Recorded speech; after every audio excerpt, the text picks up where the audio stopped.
నల్గొండ జిల్లాలో ఏసీబీకి అవినీతి అధికారి చిక్కారు. 6,000 లంచం తీసుకుంటుండగా చింతపల్లి వెటర్నరీ డాక్టర్ జోసెఫ్ పట్టుబడ్డారు. 8 పశువులకు వ్యాక్సినేషన్ సర్టిఫికేట్ ఇచ్చేందుకు రైతు వద్ద లంచం డిమాండ్ చేశారు. అరెస్టు చేసి నాంపల్లి కోర్టుకు తరలించారు ఏసీబీ అధికారులు.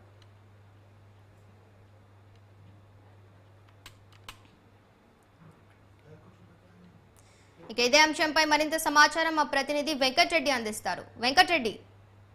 ఆకాంక్ష నల్గొండ జిల్లాలో ఒక అవినీతి చేప ఏసీబీ వాళ్ళకి చిక్కింది. దేవరకొండ నియోజకవర్గానికి సంబంధించి చింతపల్లి మండల కేంద్రంలో ఉన్నటువంటి వెటర్నరీ డాక్టర్ పాల్ ఇక ఒక రైతు నుంచి 6,000 రూపాయలు లంచం తీసుకుంటూ ప్రభుత్వ వెటర్నరీ ఆసుపత్రిలోనే రెడీ గా ఏసీబీ అధికారులకు చిక్కారు.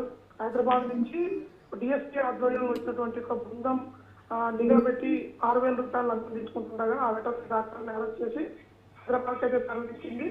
ఇక ఒక రైతు సంబంధించినటువంటి 8 గేదెలకు సంబంధించి వాల్యుయేషన్ సర్టిఫికేట్ ఇచ్చేందుకు ఇక సదర్ రైతు అయితే ఇక డాక్టర్ ని సంప్రదించారు. ఇక దీంతో భాగంగా బ్యాంక్ సంబంధించి వాల్యుయేషన్ సర్టిఫికేట్ అడిగినటువంటి రైతుకు 6,000 రూపాయలు లంచం డిమాండ్ చేయడమే కాకుండా రెడీ ఆఫీస్ లోనే లంచం తీసుకుంటుండగా ఏసీబీ అధికారులు ట్రాప్ చేసి పట్టుకున్నారు. ఇక ఈ ఘటనకు సంబంధించి వెటర్నరీ డాక్టర్ పాల్ని హైదరాబాద్ లో నాంపల్లి కోర్టుకు తరలించారు. మరి కాసేపట్లో నాంపల్లి కోర్టులో వృత్తి చేసి కూడా రిమాండ్కి తరలించే అవకాశాలు అయితే ఉన్నాయి. దీంతో ఇక ఏసీబీ అధికారులు ఇప్పుడు జిల్లాలో ఇప్పటి వరకు దాదాపు గడిచిన నెల రోజుల్లో కూడా 4 ప్రభుత్వ అధికారులని లంచం తీసుకున్న వారిని అరెస్ట్ చేశారు. అయినప్పుడు కూడా అధికారుల తీరులో మార్పు రాకపోవడం అయితే కొంత విషయాన్ని కలిగిస్తుంది.